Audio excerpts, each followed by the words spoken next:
یا وہابو یا رزاقو یا غنیو۔ ظہر کی نماز کے بعد جو طریقہ کار میں آپ کو بتلاؤں، آپ نے اس کے مطابق یہ عمل، یہ وظیفہ کر لینا ہے۔ انشاءاللہ اس عمل کو کرنے کے بعد یہ جو فقیر نے تسبیح بتائی ہے، اس تسبیح کو پڑھنے کے بعد پیسوں کا کوئی مسئلہ نہیں ہوگا۔ میرا رب آپ کو اتنا عطا کرے گا کہ آپ خود کہیں گے کہ بس میرے اللہ میں رچ گیا، میں بہت غریب تھا، پھر ایک فقیر نے مجھے بتایا کہ اللہ کے نام کی تسبیح اس طریقے سے پڑھ لو اور اپنی جھولی پر پھونک مار دو۔ عمل کرنے کی دیر تھی، غیب سے آواز آئی کہ اپنا حصہ لے جا، 7 دن میں 17 کروڑ بھی مانگو تو مل جاتا ہے۔ اعوذ باللہ من الشیطان الرجیم، بسم اللہ الرحمن الرحیم۔ سب تعریفیں اللہ کے لیے ہیں جو وحدہ لا شریک ہے، وہی نیک لوگوں کا ولی ہے۔ لاکھوں کروڑوں درود پاک حضرت محمد مصطفیٰ صلی اللہ تعالی علیہ وسلم کی ذات پاک پر اور آپ کی آل پر۔ محترم ناظرین، آج ایک خاص اور آزمودہ عمل آپ کی خدمت میں لے کر حاضر ہوا ہوں۔ میرے کافی دوست احباب، قابل احترام میری مائیں بہنیں بیٹیاں، انہوں نے کافی دفعہ کہا ہے کوئی ایسا وظیفہ ہو قرآن سے جس سے ہمارے گھروں کے اندر رزق کی جو کمی ہے وہ دور ہو سکے۔ تو ایک ایسا وظیفہ ہے کہ کافی دوستوں نے کہا کہ جو انتہائی غریب سے غریب تھے، مسکین تھے، کہ جب انہوں نے اس وظیفے کو کیا، اللہ نے ان پر اتنا کرم کیا کہ آج ان کے گھروں میں غربت کا جو نام و نشان تھا وہ ختم ہو چکا ہے۔ یہ طریقہ بہت سادہ ہے جو آپ کو بتانے کے لیے آپ کی خدمت میں حاضر ہوا ہوں۔ آپ نے صدقے دل کے ساتھ، یعنی کہ سچے دل کے ساتھ اس ذکر کو اور کامل یقین کے ساتھ، کامل ایمان کے ساتھ اس وظیفے کو اگر کر لیتے ہیں، آپ کے گھر کے اندر پیسے کی کمی ہمیشہ کے لیے ختم ہو جائے گی، کیونکہ اللہ نے اس انسان کے لیے ایسے گرد و نواح اور قرآن پاک میں میرے رب نے ایسی آیتیں نازل کی ہیں، میرے رب نے اپنے بندوں کے لیے ایسا پاک قرآن نازل کیا ہے کہ جب بھی کسی مشکل میں ہو، جب بھی کوئی پریشانی میں ہو، دکھ میں ہو، تکلیف میں ہو، پیسے کی کمی ہو، تو اپنے رب سے رجوع کرے، اپنے اللہ سے رجوع کرے جو آپ کا خالق ہے، جو آپ کا مالک ہے، جس نے اس کائنات کو بنایا، اس نے اپنے پیارے بندے کو بنایا۔ اللہ نے 18,000 مخلوقات کو بنایا ہے، لیکن اس ساری مخلوقات میں سے جتنی بھی مخلوقات ہیں ان میں سے سب سے اعلیٰ اور افضل جو مقام ہے وہ بندے کا ہے، یہ اس انسان کا ہے۔ اس بندے سے اللہ کو بڑی محبت ہے، اس لیے اللہ نے قرآن بھیجا ہے، اور اللہ نے جب بھی کوئی چیز بنائی ہے تو کن استعمال کیا ہے، کن کہا ہے، ہو جا، تو پھر وہ فیقون، وہ ہو گئی۔ زمین بنائی، کن کہا، ہو جا تو ہو گئی۔ آسمان بنایا، کن کہا، ہو جا تو وہ بن گئی۔ تو اسی طریقے سے اللہ نے ساری مخلوقات کو کن کی صفت سے بنایا ہے، لیکن ایک انسان ایک واحد مخلوق ہے جس کو اللہ نے بڑے چاہ سے، بڑے پیار سے بنایا ہے، بڑے لگاؤ سے بنایا ہے۔ اللہ کو اپنے بندے سے بڑی محبت ہے، اس لیے اللہ نے قرآن پاک میں قسمیں کھائیں، یعنی اتنی بڑی اللہ پاک نے قسمیں کھائیں کہ اس کے بعد یہ فرمایا ہم نے انسان کو بہترین تخلیق کیا ہے۔ تو اسی لیے اللہ نے اپنے بندے کی ہدایت کے لیے قرآن پاک میں اور قرآن کی بہت ساری آیتوں میں اپنے بندوں کو یہ فرمایا کہ اے بندے، پہلے تو ایمان لیا اور پھر صالح عمل کر، جیسے کہ سورۃ العصر میں ہے، العصر ان الانسان لفی خسر، بے شک انسان خسارے میں ہے۔ تو پھر وہ کیا کرے؟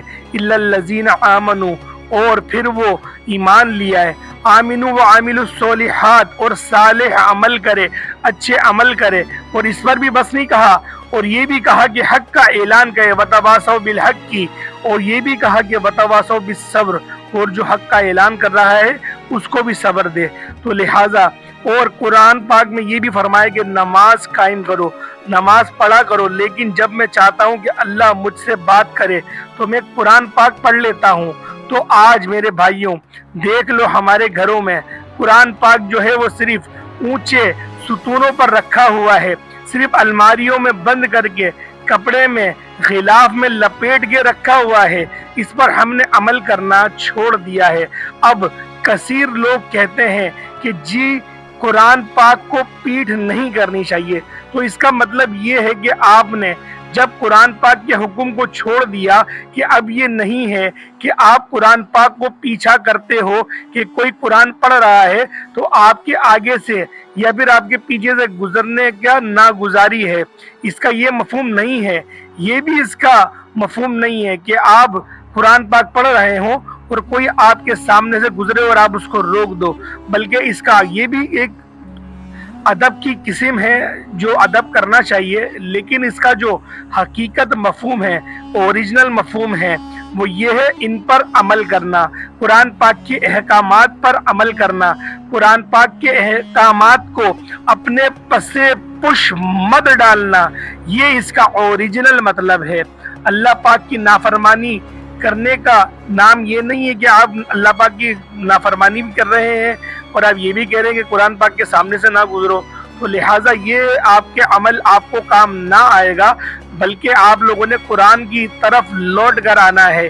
جیسا کہ شیطان جو ہے وہ تمہارا کھلا دشمن ہے، وہ آپ کو اس سے دور رکھے گا، آپ کو اللہ سے دور رکھے گا، آپ کو قرآن سے دور رکھے گا، آپ کے ذہن میں ایسی ایسی باتیں لے کر آئے گا کہ آپ کا ایمان خراب کر دے گا، آپ کے یقین کو جو وہ تزلزل کرے گا، تو وہ خود بھی اس دنیا اور آخرت میں بھی ذلیل و خوار ہوا ہے، اور وہ اسی طریقے سے وہ یہ چاہتا ہے کہ آپ کو بھی ذلیل و خوار کر دے اور اپنے ساتھ ہی جہنم کے گھڑے میں لے جائے۔ انسان کو بھی وہ چاہتا ہے کہ لے جائے، لیکن وہ خود اس عمل کی بنیاد پر ذلیل و خوار ہو جائے گا۔ لیکن اللہ پاک نے جن کا بتا دیا کہ یہ بندے میرے فرما بردار ہیں، اور جن کو بتا دیا گیا کہ یہ فرما بردار ہیں، ان کو کوئی کچھ نہیں کہہ سکتا، اگر وہ دین کی راہ پہ ڈٹ جائیں تو ان کی بات مانی جاتی ہے۔ اللہ پاک ان بندوں کی قسموں کو بھی ارشاد فرما دیتے ہیں۔ تو لہٰذا عمل کی طرف آتے ہیں۔ ان ساری باتوں کو بتانے کا صرف مقصد یہ تھا کہ اگر آپ لوگ اپنے ایمان کو کامل کر لیں، اپنے یقین کو کامل کر لیں۔ میں آپ کو جنگ بدر کی بھی مثال دے سکتا تھا، لیکن میں نے آپ سے وہ بات کری جو ہماری زندگی کے معاملات میں 90 سے 100% ہمیں دیکھنے میں آتا ہے کہ یہ ہر گھر کا مسئلہ بن گیا ہے۔